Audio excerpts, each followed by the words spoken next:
विपक्षी दलका नेता मान्य सदस्य भीष्मराज आङदेम्बे।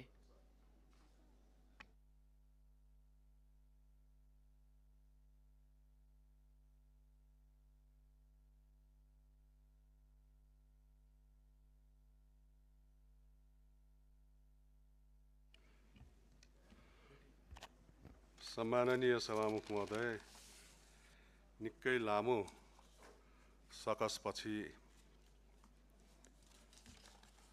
रोस्टममा बसेर राष्ट्रिय अस्मितामा व्यक्त गरिएका अत्यन्तै संवेदनशील विषयहरूको विषयमा विचारहरू राख्ने अवसर प्राप्त भएको छ। यो अवसर धेरै अगाडि प्राप्त हुनुपर्दथ्यो, यद्यपि कतिपय नहुनुपर्ने त्रुटिहरू पनि भए र मैले कुरा राख्दै गर्दाखेरि पनि अहिले पनि विपक्षी बेन्चबाट आदरणीय माननीयज्यूहरूले आफ्नो असन्तुष्टिहरू व्यक्त गरिराख्नै भएको छ। सम्माननीय सभामुख महोदय,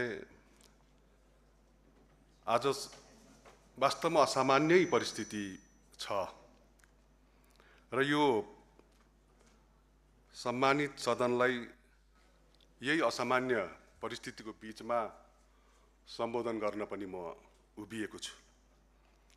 म जान्दछु म त्यो देशको नागरिक हुँ जुन देश इतिहासमा कहिल्यै कसैको उपनिवेश बनेन। म जान्दछु मेरो देश वीर गोर्खालीको देश दुनियाँमा कहिल्यै कसैको सामु पनि झुकेन। तपाईँ हामी कैयौँले बाल्यकालदेखि सुन्दै आएको अत्यन्तै कर्णप्रिय र अत्यन्तै लोकप्रिय गायक गोपाल योन्जनज्यूको गीत हामीले सुनिरहेका छौँ, जो राष्ट्रिय भावनाले ओतप्रोत पनि छ। खोसेको रोटीले मेरो पेट भरिन्न, मागेको धोतीले मेरो लाज छोपिन्न, घोटिएर हात पाउ झरिजाउन औला, तर कोही अगाडि यी हात जोडिन्न, बनेको छ पहराले यो छाती मेरो। मैले यति भने सायद राष्ट्रका प्रति हाम्रो संवेदनशीलताहरू यहाँनिर छ्यापछ्याप्ती पोखिएको छ, जोडिएको छ। म यो कुरा राख्न चाहे। सभामुख महोदय, यो राष्ट्रिय गीतको शब्दले यही सन्देश दिएको छ कि नेपाली आमाको गर्भबाट हिजो जन्मिएका या भविष्यमा जन्मिने प्रत्येक बच्चा, प्रत्येक मान्छे शिरमा स्वाभिमान बोकेर बाँच्नेछ। सगरमाथा मात्रै होइन, सगरमाथा जत्रै स्वाभिमान बोकेर बाँच्नेछ। तर यस्तो सोच्छु सभामुख महोदय, आज गोपाल योन्जन हुनुहुन्थ्यो भने हाम्रो देशले छिमेकीको सिमाना मिचेको छ भनेर गर्वका साथ आफ्नो अभिव्यक्ति सार्वजनिक गर्दै गर्ने प्रधानमन्त्रीको अभिव्यक्ति सुनेर के भन्नुहुन्थ्यो होला? मलाई त्यो लागिरहेको छ। उहाँले पक्कै सोध्नुहुने थियो, मलाई त्यस्तो लाग्छ। उनले पनि मिचे, हामीले पनि मिच्यौं, के हिसाब बराबर भन्न खोज्नुभएको प्रधानमन्त्रीजी? यही प्रश्न सोध्नुहुन्थ्यो उहाँ, भौतिक रूपमा आज हाम्रो सामुनेमा भएको भए। दुनियाँलाई थाहा छ सभामुख महोदय, लिपुलेख हाम्रो हो, कालापानी हाम्रो हो, लिम्पियाधुरा हाम्रो हो। यही संसदले ती भूभाग सहितको नेपालको नक्सा पारित गरेको पनि दुनियाँलाई थाहा छ। यो विषयको हल उत्तेजना र आवेगले होइन, संयमित ढङ्गले गहन संवादको माध्यमबाट, कूटनीतिक प्रक्रियाबाट हुनुपर्दछ। हामी सबै यही चाहन्छौँ। त्यसका लागि हामी पक्ष प्रतिपक्ष सबै नै सरकारको साथमै थियौँ र छौँ। तर सरकार र सत्तारूढ पार्टीको रवैया यो गम्भीर प्रश्नप्रति गम्भीर देखिएन सभामुख महोदय। सभामुख महोदय, सरकार अलग कुरा हो, पार्टी अलग हो, मन्त्री प्रधानमन्त्री पद अलग हो, संसद अलग।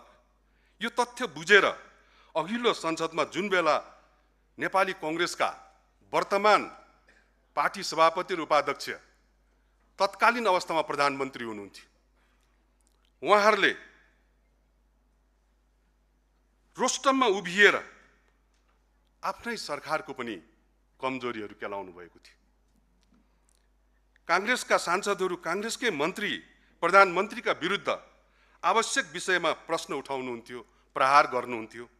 त्यसैले दम राखेर भन्न सकियो आजको मितिमा यो रोस्टममा उभिएर काङ्ग्रेस लास र दासको पार्टी होइन, त्यही हिम्मतमा त्यही नैतिक धरातलमा उभिएर आज हामीहरूले बोल्न सकिरहेका छौँ।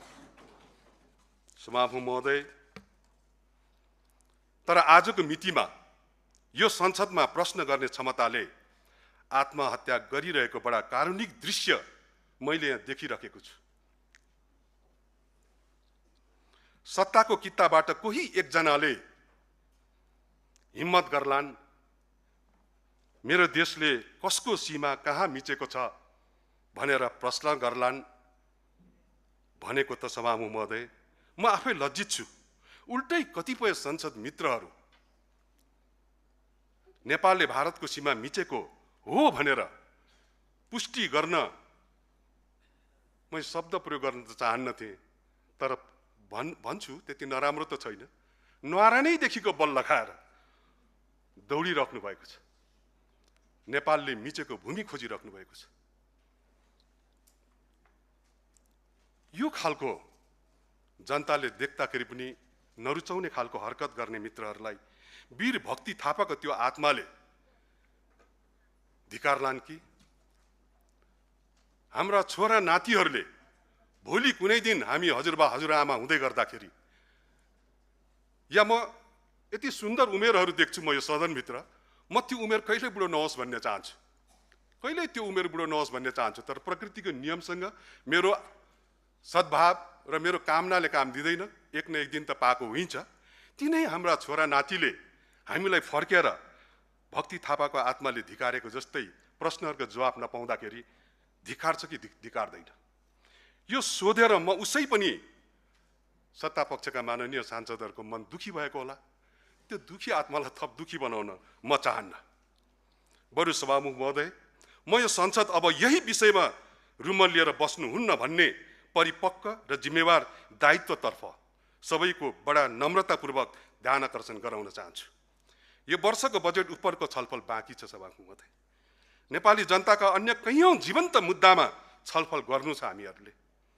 प्रधानमन्त्रीजीलाई संसद नचाहिएला प्रधानमन्त्रीजीलाई, तर प्रतिपक्षलाई संसद चाहिएको छ। फेरि कुनै दिन छापामार शैलीमा प्रधानमन्त्रीजी आउनुहोला, फेरि अर्कै त्यस्तो नहोस् मेरो मुलुकको प्रधानमन्त्रीले, तर डर लाग्छ फेरि कुनै उदण्डता मचाइदिनु होला, डर लागिराखेको छ। तर म अब उपरान्त म उहाँलाई खोज्न चाहन्न, किन भन्दाखेरि मेरो मुलुकको समस्याहरू प्रश्नहरू उहाँको उपस्थिति भन्दा पनि ठुलो छ, भन्दा पनि संवेदनशील छ। त्यसकारण म उपरान्त अब खोज्न चाहन्न। तर प्रधानमन्त्रीले बोलेकै कुरामा मात्रै अल्मलिएर गरिमामय संसदको अमूल्य समय खेर फाल्नु हुन्न भन्ने जिम्मेवारी बोध गर्ने कार्यमा कमजोरी गर्न पनि म चाहन्न। नेपालले पनि भारतको सीमा मिचेको छ भन्ने प्रधानमन्त्रीको अभिव्यक्ति गैर जिम्मेवारीपूर्ण थियो। यसलाई जतिसुकै रफू गरे पनि, जतिसुकै शब्द विशेषणहरू थपे पनि उहाँले भनेको यही हो, दुनियाँले सुनेको यही हो, वर्तमान र आउने पुस्ताहरूले घरिघरि देखिराख्ने कुरो यही हो, सुनिराख्ने कुरो यही हो। त्यो अभिव्यक्ति आपत्तिजनक थियो, लज्जास्पद थियो। तर यदि हाम्रो संसदमा लगातार, म एउटा अन्दाज मात्रै गर्न चाहन्छु सभामुख महोदय, यो हाम्रो संसदमा लगातार 5 दिनसम्म 5 जना अन्तर्राष्ट्रिय पर्यवेक्षकहरू राखेर छलफल गरिएको भए मेरो अन्दाज हो, 5 मिनटपछि ती अन्तर्राष्ट्रिय पर्यवेक्षकहरूले दिने निष्कर्षमा उहाँहरूले के लेख्ने रहेछन् त मैले कल्पना गरेँ। नेपालले भारतको सीमा मिचेको कुरा सत्य हो रहेछ भनेर लेख्नु हुने रहेछ, किनकि सत्ताको टेपले टालिएका ओठहरू 181 मनहरू सत्यको पक्षमा बोल्न सक्ने स्थितिमा थिएन सभामुख। किन थिएन थाहा छैन, केले रोकिराखेको त्यो थाहा छैन। यो पार्टीभित्र अभिव्यक्ति स्वतन्त्रतालाई उहाँले कसरी उपभोग गरिराख्नु भएको छ, म त्यो पनि भन्न चाहन्न।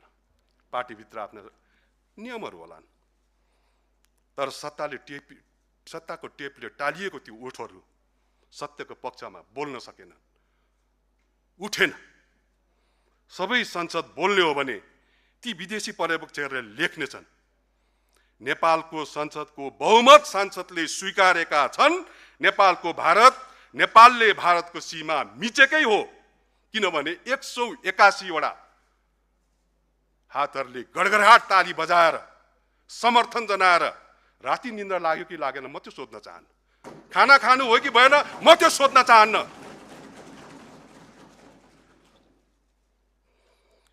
तर यति भन्छु,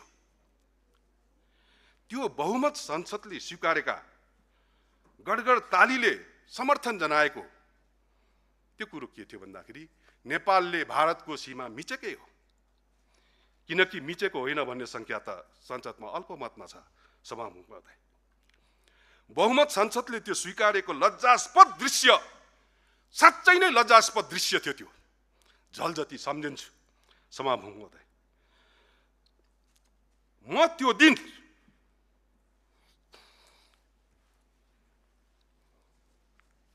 जब प्रधानमन्त्रीजीले त्यस्तो बोल्नुभयो, तब राजसभाका माननीय सदस्यज्यूहरूले, जो मेरो व्यक्तिगत चिन्जानको पनि हुनुहुन्छ, मेरो अत्यन्तै धेरै आदरणीय पनि हुनुहुन्छ, मेरो समकालीन साथीहरू हुनुहुन्छ, उमेरले सानो होला, बुद्धिले धेरै ठुलोहरू हुनुहुन्छ, समर्थनमा ठोक्नु भएको त्यो टेबलको ड्याङ ड्याङ ड्याङ त्यो आवाजले आज पनि मलाई चैनले निन्द्रा आउन दिएको छैन। यति त म भन्छु सभामुख महोदय।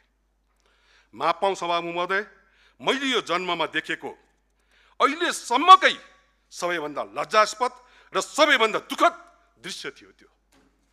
म दुःख व्यक्त गर्दछु।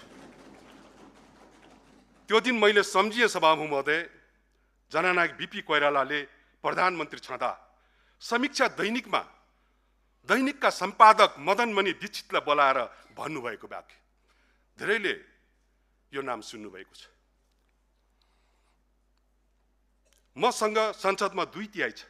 बीपीले मदनमणि दीक्षितलाई भन्नुभएको, मसँग संसदमा 2/3 छ, मेरो कमजोरी केलाउन प्रतिपक्षको स्वर दोहोरो सुनिएको छैन, त्यसैले मबाट गलत काम हुन नदिन तपाईले आफ्नो पत्रिकाबाट मेरो गल्ती कमजोरी एक केलाएर लेखिदिनुस् है। बीपीले मदनमणि दीक्षितज्यूलाई बोलाएर भन्नुभएको शब्द हो। मैले यो ऐतिहासिक शब्द हो। बीपीले आफ्नै पार्टीका सांसदहरूलाई पनि प्रेरित गरिरहनु भयो र भन्नुभयो, तिमी पार्टीको सांसद मात्रै होइन, जनताको पनि सांसद हौ। तिमीले अन्तरात्माको आवाज सुन्न र जीवन्त आवाज उठाउन बन्द गरेको दिन बुझ्नु, तिमीसँग सास फेरिरहेको तर निर्जीव शरीर मात्र बाँकी छ, अरू केही बाँकी छैन। यही भन्नुभएको थियो बीपी कोइरालाले। म यो कसैका प्रति लक्षित गर्दिन, आफैले मम गरौँ। तर सभामुख महोदय, आजको संसदमा को निर्जीव छन्, को सजीव छन्, किता काठको बाटोमा म जान पनि चाहन्न।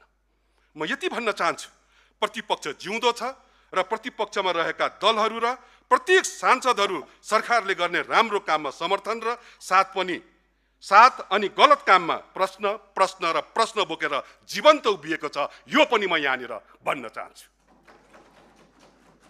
संसारभरि नै लोकतान्त्रिक पद्धतिको प्रतिष्ठा र संसदको गरिमा त्यसको प्रमुख नेतृत्वमा रहेको व्यक्ति अनि मुख्य दलको गतिविधिमा धेरै निर्भर हुन्छ। फागुन 21 को निर्वाचन पश्चात बन्नुभएको प्रधानमन्त्री अनि थिति बसाल्ने संकल्प सहित पहिलो पार्टीले साँच्चै थिति बसाल्ला भन्ने अनुमान मैले साँच्चै नै गरेको थिएँ सभामुख महोदय, साँच्चै नै गरेको थिएँ मैले।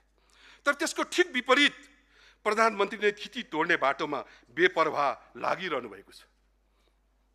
अनि सच्याउनु पर्ने र ठिक ठाउँमा ल्याउन ध्यान दिनुपर्ने पार्टीका सबै शीर्ष मित्रहरू, नेतृत्वहरू खुलेर समर्थन गर्न नसक्ने र विरोध पनि गर्न नसक्ने अजीबको जिन्दगी यतिखेर बाँचिरहनु भएको छ। मैले कसैका प्रति लक्षित गरेको होइन, यो पनि आफैले मम गरौँ, म यति भन्न चाहन्छु। तर सभामुख महोदय, नागरिकले एक हिसाब राखिरहेका छन् भन्ने कुरामा सरकार अनि सत्तारूढ पार्टी राजसपा सजग बनोस्। म गम्भीर ध्यान आकर्षण श्रद्धेय नेतृत्वहरूलाई गराउन चाहन्छु। नागरिकले तपाईँको पारदर्शिताको शैली, सुशासनको दृश्य, मानवताको चित्र अनि राष्ट्रवादको वास्तविक चरित्रको एक एक घटना निरन्तर निहालिरहेका छन्। मैले सुनेको छु गएको निर्वाचनमा मत दिएका मध्ये कतिपयले कालो डायरी अभियान सुरु गरेका छन् रे। त्यो डायरीमा तिनले तपाईँका एक एक कर्मको सहायक टिपोट गरेर पनि राख्नेछ। म नम्र ढङ्गले आग्रह गर्दछु, कालो डायरी अभियानका सदस्यहरूलाई नकारात्मक रूपमा नलिनु। हामी कसैले पनि नलिउँ। तिनले कमजोरी केलाइदिएपछि तपाईँहरूलाई सच्चिन सहयोग पुग्नेछ। तिनले सायद यसरी टिपिरहेका होलान्, मेरो अन्दाज हो सभामुख महोदय। सम्माननीय राष्ट्रपतिले सम्मानित सदनमा सरकारको नीति तथा कार्यक्रम प्रस्तुत गरिरहेको बेला हाम्रा सम्माननीय प्रधानमन्त्रीले एकाएक संसद भङ्ग गरिदिनु भयो। संसदीय इतिहासमा यस्तो कहिल्यै भएको थिएन। नेपाल मात्र होइन, संसारमै यस्तो कहीँ भएको थिएन। एउटा यो टिपिरहेको छ होला, टिप्नु भएको होला। तिनको डायरीको टिपोटमा यो पनि होला, प्रधानमन्त्रीलाई सरकारका एक कर्मचारीले व्यक्तिगत सम्बन्धका कारण म्यासेज पठाए बापत तिनलाई कुनै पक्राउ पूर्जी बेगर घरबाट उठाइयो अनि प्रधानमन्त्रीले पुरानै फु शैलीमा फेरि लेख्न भ्याउनुभयो। तिनै र त्यस्ता सबै कर्मचारीको हुर्मत लिने खालको स्ट्याटस यो पनि त्यो कालो डायरीमा लेखिएको होला। डायरीमा यो पनि लेख्दै होलान्, टिभीमा कार्यक्रम चलाउँदा राष्ट्रवादको प्रश्नमा बाघ बनेर गर्जिने कोही मित्र, म नाम लिन चाहन्न, अहिले म्याउ नगरी फर्किनु भयो। कालो डायरीमा यो पनि होला। सुशासनको नारा दिएर चुनाव जित्ने तर संसदलाई भ्रष्टाचारको मुद्दा लागे निलम्बन नहुने गरी संसदको नियमावली बनाउने, यो पनि लेख्नु भएको होला, लेखिरहनु भएको होला। सुशासनको प्रश्नमा यो पनि पक्कै लेख्नु भएको होला कालो डायरीमा। छानबिन आयोगका नाममा छलछाम आयोग बनाउने, तब प्रतिवेदन पढ्नै परेन, दोषविहीन करार, आफै झाँक्री, फेरि आफै पुरस्कृत हुने, यो पनि लेखिराख्नु भएको होला। हिजो प्रश्न गर्दा मन्त्रीको बारे प्रश्न उठ्दा सबै आगो, आज अर्थमन्त्रीको बारे गम्भीर प्रश्न उठ्यो, सबै बरफ किन सर बरफ। त्यो डायरीमा यो पनि टिप्पण परेकै होला। डायरीमा टिप्नेहरूले इन्द्रबहादुर राईको नाम पनि टिपेका होलान्। म सभामुख महोदय मार्फत सोध्न चाहन्छु प्रधानमन्त्रीजीलाई, के तपाईँ इन्द्रबहादुर राईलाई चिन्नुहुन्छ? सायद चिन्नुहुन्न। बल्खुमा जसले टहरा भत्काइन लागेको देखेर यो दुनियाँबाट आफैसँग बिदा मागे अनि बिदा लिए, तिनै हुन् इन्द्रबहादुर राई। सम्माननीय सभामुख महोदय, दुनियाँभर संसदमा राष्ट्रिय अध्यक्षले सरकारको नीति तथा कार्यक्रम पढ्ने परम्परा छ र त्यो नीति तथा कार्यक्रम राष्ट्रपतिले नभएर प्रधानमन्त्रीको नेतृत्वमा रहेको क्याबिनेटले तयार गरेको हुन्छ। आफ्नै सरकारले तयार गरेको देशको वार्षिक कार्यतालिका, वार्षिक कार्यनीतिका प्रति प्रधानमन्त्री स्वयंले बैठक बीचबाट निस्किएर अविश्वास प्रकट गरेको दुनियाँकै संसदको पहिलो यो घटना थियो। यो घटना संसदीय मर्यादा विपरीत मात्र होइन, सम्माननीय राष्ट्रपतिप्रति राख्नुपर्ने सम्मानको विपरीत मात्रै होइन, अस्ति फागुन 21 घाममा लाम लागेर भोट दिने प्रत्येक मतदाताको पनि अपमान थियो। यसको पनि समयले जवाफ माग्ला, किनकि यो संसद कसैले टीका लगाइदिएर बनेको होइन। यहाँ बसेका प्रत्येक सांसद जसरी प्रधानमन्त्री मतदाताको मतबाट चुनिएर यहाँ पुग्नुभयो त्यसरी नै पुगेका हुन्। सत्तारूढ सांसदहरू पनि दास र प्रथाकालीन साङ्लामा बेरिएका निरीह जीव होइनन्, न दास हुन् न लास हुन्। प्रत्येक सांसद सार्वभौम अधिकार सम्पन्न नेपाली जनताका सार्वभौम प्रतिनिधिहरू हुन्। तर प्रधानमन्त्रीजीले यो प्रत्येकको स्वाभिमानलाई एकदमै हलुकासँग लिनुभयो। यसो गरेर उहाँले सांसद र नेपाली जनताको अपमान गर्नुभएको छ। यो मेरो ठराइ पनि हो सभामुख महोदय। सम्माननीय सभामुख महोदय, हाम्रो संसदीय नियमावलीले विशेष गरी 3 अवस्थामा प्रधानमन्त्रीको अनिवार्य उपस्थिति र प्रत्यक्ष जवाबदेहिताको अपेक्षा गर्छ। सरकारको नीति तथा कार्यक्रमको छलफलमा, प्रधानमन्त्रीले उनको मातहतको मन्त्रालयसँग जोडिएको विषयको छलफलमा र सदनमा सांसदहरूसँग प्रधानमन्त्रीको प्रश्नोत्तरमा। यही जेठ 17 गते बैठकमा छापामार शैलीमा सदनमा उपस्थित भएर र्याप शैलीमा प्रधानमन्त्रीले जे बोल्नुभयो, यद्यपि म उहाँको जुन र्यापर एउटा छवि छ, म त्यसको प्रशंसक पनि हो। उहाँको र्यापका प्रति मेरो सम्मान पनि छ।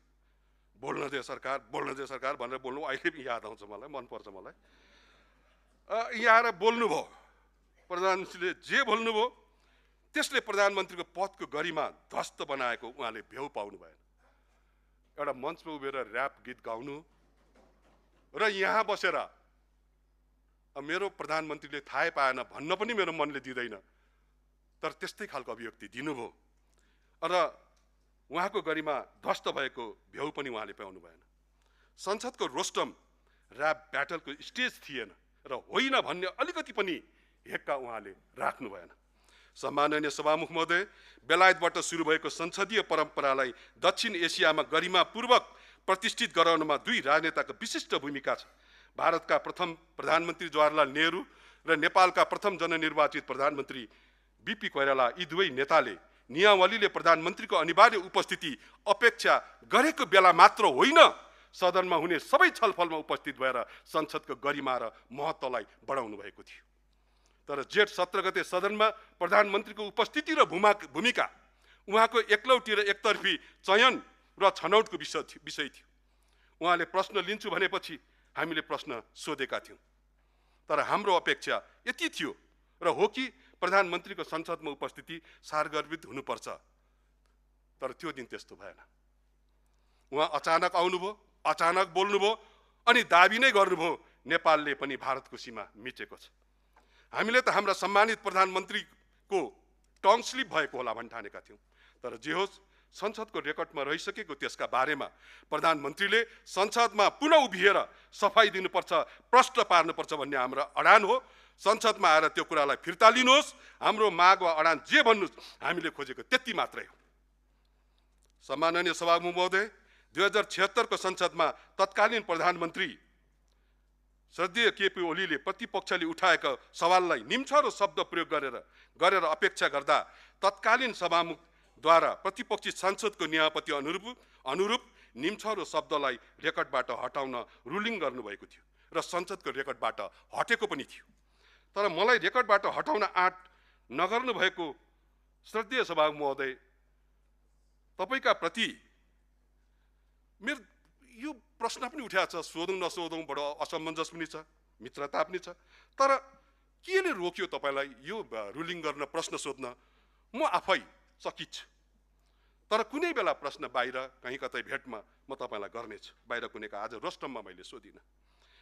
के तपाईलाई लाग्छ नेपालले भारतको सीमा साँच्चै मिचेको हो? सभामुख महोदय, हामीले यही सवाललाई लिएर सदन अवरोध गरिरहेका छौँ, तर प्रधानमन्त्री सदनमा उपस्थित हुने कुराको कुनै गुन्जाइसै छैन। तपाईले यो विवादको बीच केही दिनका लागि सदन स्थगित गर्नुभयो र हिजोबाट फेरि सदन सुरु भएको छ, तर सदन सुचारू गर्ने बारेमा जुन तदारिकता देखिनु पर्ने थियो, सत्ता पक्ष र प्रतिपक्षको बीचमा सभामुखज्यू र संसदीय दल प्रमुख सचेतक र सचेतकको बीचमा देखिनु पर्ने जुन सौहार्दता थियो, सुचारण गर्ने बेलामा तदारुकता थियो, त्यो देखिएन। सरोकारवाला सत्ता पक्ष थियो र सभामुखज्यू सदनको चेयरम्यान हुनुहुन्छ, यहाँबाट त्यो तदारुकता देखिनु पर्थ्यो। सम्माननीय सभामुखज्यू, यसबीचमा सबैभन्दा उदेक लाग्दो कुरा के भने भारत भ्रमणमा जानुभएको राष्ट्रपाका सभापतिजी नेपाल फर्केर आउनुभयो, उहाँसँग हामी भेट्यौँ, गफ गऱ्यौँ र उहाँले फर्केर भन्नुभयो सिमानाको बारेमा ढोल बजाएर छलफल हुन सक्दैन भनेर उहाँले भन्नुभयो। ठिक छ, उहाँले भन्नुभयो हो ढोल बजाएर हुन्न, तर दिल्लीमा छँदा सिमानाको स अनि कालो पानीको क पनि उच्चारण नगरी किन फर्किनु? हामीलाई पनि थाहा छ यो ढोल बजाएर गरिने कुरा होइन, यसका आफ्नै संवेदनशील मर्यादाहरू छन्, यसका मापदण्डहरू होलान्। तर यही कुरा दिल्लीमा हुँदा त्यो उच्च स्तरीय भेटघाटमा जो नेपाली राजनेताले कल्पना मात्रै गर्न सक्छ, त्यो खालको उपलब्धि भेटघाट हुँदै गर्दाखेरि किन त्यो उच्चारण भएन? सिमानाको स किन डराउनु भयो? कर्णालीको क उच्चारण गर्न किन डराउनु भयो? परराष्ट्र मन्त्री भारत भ्रमणमा आउनुभयो, उहाँले प्रधानमन्त्रीले बोलेको विषयमा प्रतिपक्षले उठाएको सन्दर्भमाथि टिप्पणी गर्नुभयो। मैले श्रद्धेय राष्ट्रपाका सभापतिज्यूसँग सर्वदलीय बैठकमा पनि बोलेको थिएँ, मेरो सार्वभौम संसदमा उभिएर सार्वभौम मुलुकको मेरो प्रधानमन्त्रीले रोस्टमबाट बोलेका कुराहरूको जवाफ यहीँ दिनु पर्थ्यो, यही खोज्नु पर्थ्यो। तर उहाँकै मन्त्री परिषदको एकजना सदस्यले इन्डियाको भूमिमा, भारतको भूमिमा गएर उहाँको कुरालाई खण्डन किन गर्नु पर्यो भनेर मैले सोधेको थिएँ सभापति महोदय। टिप्पणी गर्नुभयो। उहाँले प्रधानमन्त्रीले बोलेको विषयमा त्यहाँ गएर टिप्पणी गर्नुभयो। जेठ 17 यताका पछिल्ला दिनहरूमा हामीले के देखेका छौँ भने सत्तासीन राष्ट्रिय स्वतन्त्र पार्टीका सांसदहरू, नेताहरूबीच ठुलो प्रतिस्पर्धा एवं होडबाजी चलिरहेको छ सभामुख महोदय। प्रधानमन्त्रीले बोल्नुभएको विषयलाई सही ठहर्याउनका निमित्त, त्यसलाई पुष्टि गर्नका लागि नेपालले भारतको भूमि मिचेकै हो भनेर यो कुरालाई थापित गर्नुपर्छ भनेर भ्रम छर्ने, अति रञ्जित रूपमा प्रस्तुत हुने गर्नुभएको छ। यसो किन गरिराख्नु भएको छ मलाई थाहा छैन। यो विषयको छलफललाई लम्ब्याइरह्यो भने हामीलाई डर लागेको छ सभामुख महोदय। अहिले नेपालको जति भूमि छ त्यो मध्ये आधा जति भूमि नेपालले भारतको भूमि खोसेर, मिचेर, लुटेर बनाएको हो भन्ने कुरा स्थापित हुने खतरा बढ्दै गएको छ। यो अत्यन्तै अत्यन्तै अत्यन्तै दुःखद छ। त्यो खालको मानक थापित हुने अवस्था सिर्जना गराइदिनु भएको छ उहाँहरूले। सम्माननीय सभामुख महोदय, प्रधानमन्त्रीको गैर जिम्मेवारीले सबै किसिमको पराकाष्ठा वा हद पार गरेको छ। आफूले बोलेको विषयको आयतन वा प्रभाव कति हुन्छ भन्ने कुराको हेक्का उहाँले गर्नुभएको छैन। जस्तो उदाहरणको लागि प्रधानमन्त्रीले उक्त कथनमा के भन्नुभयो भने सीमा विवाद समाधानका हेतु हामीले बेलायतसँग कुरा गरिरहेका छौँ। यो ब्रिटिस इन्डियाले छाडेर गएको समस्या हो, त्यसकारण यसमा इङ्ल्यान्डले सरकार राख्नुपर्छ। प्रधानमन्त्रीले यति बोलिसकेपछि के सङ्कट आइलाग्यो भने प्रधानमन्त्रीका समर्थक प्रशंसकले रफू गर्नुपर्ने, त्यसका उप सफाई गर्नुपर्ने अवस्था आयो। त्यो गर्नका लागि परराष्ट्र मन्त्रालयले, परराष्ट्र मन्त्रीले, शीघ्र राज्य संयन्त्रले हामीले बेलायतसँग नक्सा मागेका छौँ भनेर भन्नुभयो। त्यो नक्सा पनि कुनै दिन यहाँले देखाउनु होला। 2015 मा जति बेला भारत र चीनले द्विपक्षीय सहमतिबाट मान सरोवरको लागि रुट खुल्ला गरे, त्यति बेला तत्कालीन प्रधानमन्त्री सुशील कोइरालाको सरकारले तथ्य प्रमाणसहित दुवै देशलाई कूटनीतिक नोट पठाएको थियो। कसरी त्यो भूमि हाम्रो हो, नेपालको हो भनेर। अहिले हाम्रा प्रधानमन्त्री बालेन शाहले गरेको बचकना तर्कले गर्दा प्रधानमन्त्रीले ठिक ठहराउनका लागि हामीले बेलायतसँग नक्साको पहुँच खोजिरहेको तर्क गरिरहेका छौँ। यो सबै कुराले हामीले के सजिलो बनाइरहेका छौँ भने भोलि भारतसँग सीमा वार्तामा बस्दा भारतीय पक्षले सन्तोषपूर्वक भन्न सक्ने भयो नेपालको प्रधानमन्त्री सीमा सम्बन्धी अति सामान्य कुराको पनि जानकार छैनन्, उनलाई क्रस बोर्डर अकुपेसन र ल्यान्ड इन्क्रोचमेन्टका बीचका अन्तर समेत थाहा छैन। नेपालले आफ्नो सीमाबारे दाबी गर्दा प्रस्तुत गरेका जति पनि ऐतिहासिक दलिल र प्रमाणहरू छन्, ती दलिल र प्रमाणहरू बिना आधार पेश गरेको रहेछ भन्ने पुष्टि हुने अवस्था आउने भयो। सभामुख महोदय, प्रधानमन्त्रीले देखाएको एउटा सानो अज्ञानताले हाम्रो पूर्वजहरूले, हाम्रा निकटवर्ती राजनेताहरूले हाम्रो भूगोलको अखण्डतालाई जोगाउन प्रयोग गरेका सबै खाले प्रयासलाई एकै पटक विवादको भुमरीमा मात्र पारेको छैनौँ, त्यसलाई खारेज गर्ने प्रपञ्च समेत देखा परेको छ। म यो पनि निवेदन गर्न चाहन्छु। मेरो कुरा टुङ्गिनै लागेको छ सभामुख महोदय। सम्माननीय सभामुख महोदय, यस्तो परिस्थितिमा प्रमुख प्रतिपक्षको रूपमा हामी के निष्कर्षमा पुगेका छौँ भने प्रधानमन्त्रीले गरेको यो खालको बचकाना क्रियाकलापलाई बचाउनका लागि प्रत्येक दिन थप नयाँ नयाँ कुतर्कहरू र यसको अनन्त श्रृङ्खला जारी हुने खतरा बढेको छ। हामीले राष्ट्रिय प्रतिष्ठालाई लोकलाजको विषयबाट जोगाउन पनि यो अवस्थालाई तत्काल रोक्न चाहन्छौँ। प्रधानमन्त्रीले जग्गा भन्नुभएको, भूमि भन्नुभएको होइन, कसैले यो तर्क गरिराख्नु भएको छ, कसैले त्यो तर्क गरेका छन्। कुतर्कको साँच्चै भन्ने हुने बाढी जस्तै चलेको छ सभामुख महोदय। सरकारी पक्षले विशेष गरी परराष्ट्र मन्त्री र राष्ट्रसभाका श्रद्धेय सभापतिजीले समेत भारतबाट प्रकाशित हुने पत्रिका हिन्दुस्तान टाइम्समा हामीसँग विगतको ब्यागेज छैन भनेर बारम्बार दोहोऱ्याउनु भएको छ।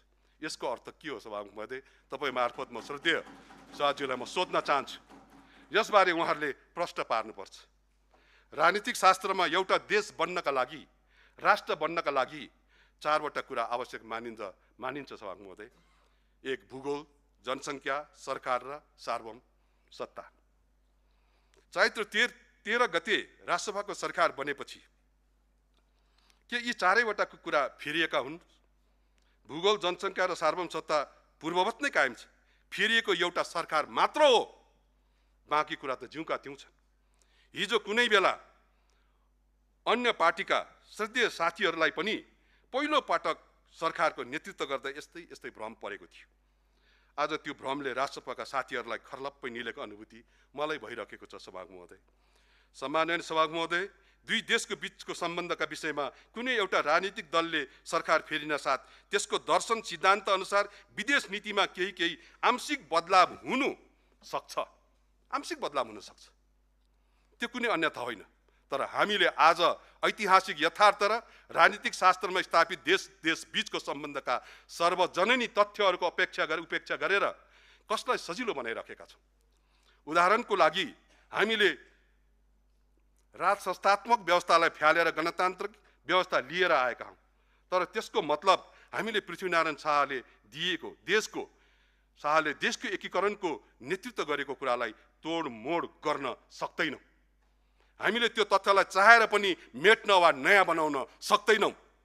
नेपाली कांग्रेस पार्टीले 2033 सालमा राष्ट्रिय मेलमिलापको नीति प्रवर्तन गर्दा हाम्रा श्रद्धेय संस्थापक नेता नेपाली लोकतन्त्रका आदिपुरुष बीपी कोइरालाले भुज राजनीतिक खिचतानीले भूगोलको आधारमा साना देशहरूको सार्वभौम सत्ता मात्र नभएर तिनीहरूको अस्तित्व नै खतरामा परेको बेला आफ्नो ज्यानलाई हत्केलामा राखेर नेपाल फर्किएको कुरा म सम्मानित सदनमा श्रद्धेय सभापतिज्यू मार्फत स्मरण गराउन चाहन्छु। जब नेपालको अखण्डता, सार्वभौम सत्ता, राष्ट्रिय एकता खतरामा परेको छ, त्यति बेला नेपाली कांग्रेसले कहिल्यै पनि पक्ष विपक्ष हेरेको छैन, को सत्तामा छ भनेको छैन। त्यस्तो राष्ट्रिय सङ्कटको बेला नेपाली कांग्रेसको अर्जुन दृष्टि जहिले पनि राष्ट्रिय स्वाभिमान र राष्ट्रिय एकताको सुदृढ गर्ने बारेमा केन्द्रित भएको कुरा पनि म निवेदन गर्न चाहन्छु।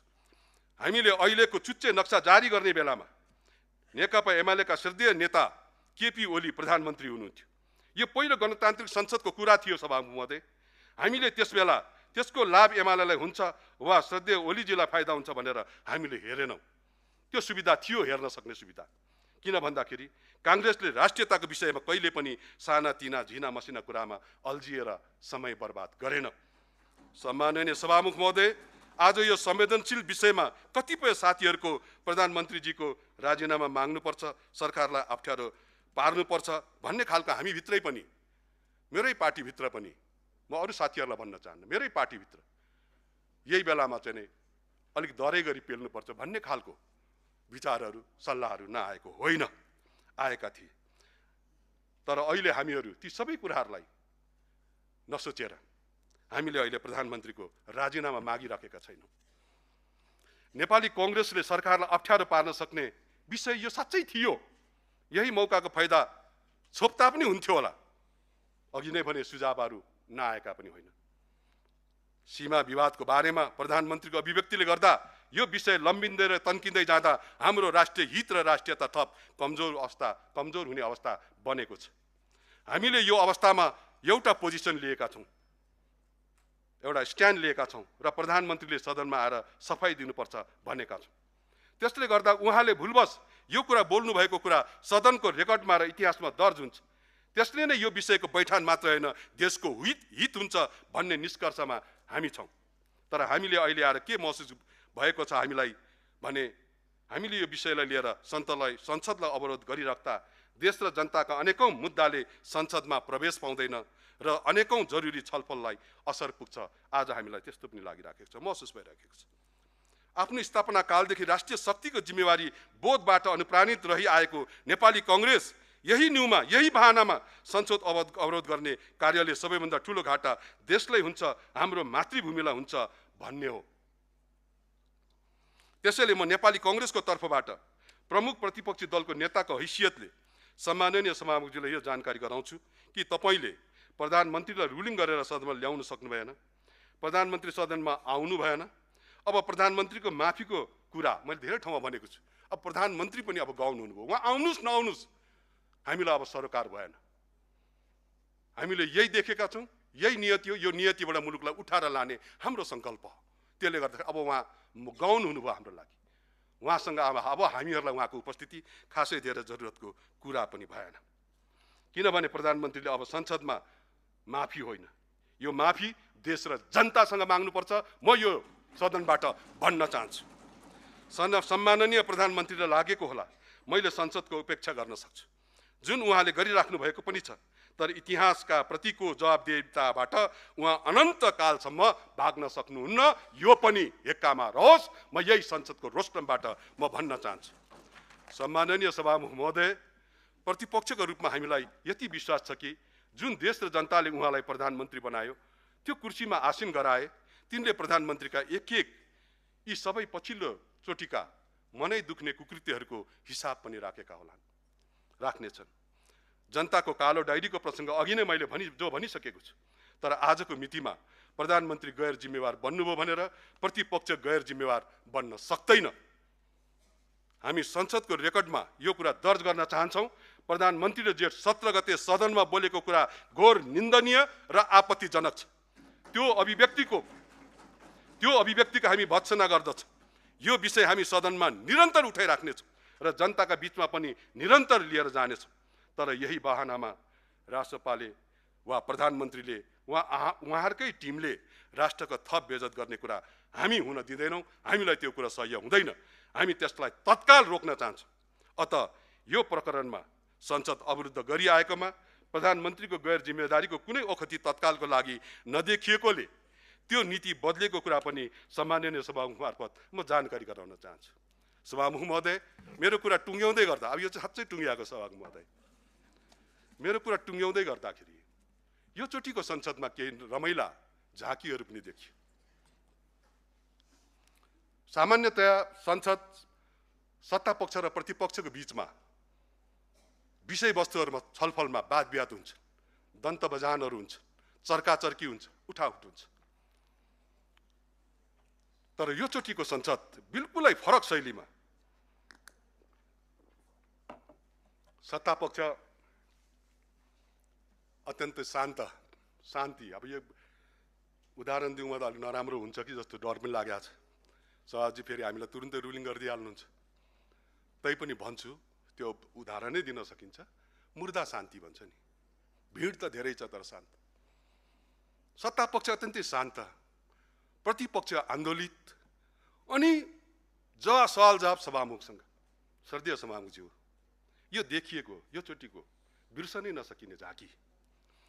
हामी सत्तापक्षसँग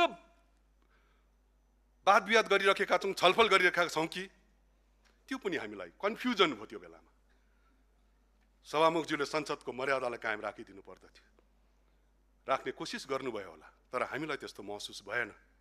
अनि हामी निरन्तर सभामुखसँग लडिरह्यौँ।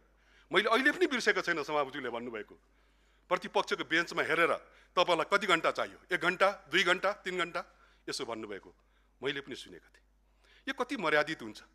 मलाई सभामुखलाई जस्तो त्यो अधिकार पनि छैन रुलिङ गरेर हटाउँछु त्यो रेकर्डबाट, किनभने मलाई मेरो मर्यादाले मर्यादित चेयरमाथि अमली उठाउन पनि दिइराखेको छैन। यो परिदृश्यहरू देखियो। म यो विषयमा यति नै मात्रै भन्न चाहन्छु सभामुख महोदय, संसदको चिरहरण भइराख्दाखेरि सभामुखज्यूको कुर्सी जसरी टुलु हेर्ने अवस्थामा पुग्यो, जसरी लाचार भएको जस्तो मैले अनुभूति गरेँ। यद्यपि व्यक्तिगत रूपमा मेरो जति पनि चिन्जान छ सभामुखज्यूसँग, म त्यो लाचारी उहाँमा देख्दिनँ। तर त्यो बेलाको मेरो अनुभूति, मेरो सोच र ठ्याक्कै बदलिहालेको दृष्टिकोण त्यो ढङ्गबाट अगाडि बढेको पनि हो सभामुख महोदय। त्यसले गर्दाखेरि त्यो लाचारी पनि देखियो। त्यसले गर्दाखेरि मेरो कुरा म जाँदै गर्दाखेरि एउटा भुपी शेरचनले, हाम्रो अत्यन्तै लोकप्रिय साहित्यकार हुनुहुन्छ, उहाँले भन्नुभएको छ घुम्ने मेचमाथि, त्योभन्दा उताको शब्द मैले बिर्सेँ अहिले सभामुख महोदय, सम्झना आइराखेको छैन। त्यो कविता मलाई याद आइराखेको छ। त्यसले गर्दाखेरि म सभामुखज्यू मार्फत अन्तिममा एउटा कुरा भन्दै मेरो कुरा टुङ्ग्याउँछु।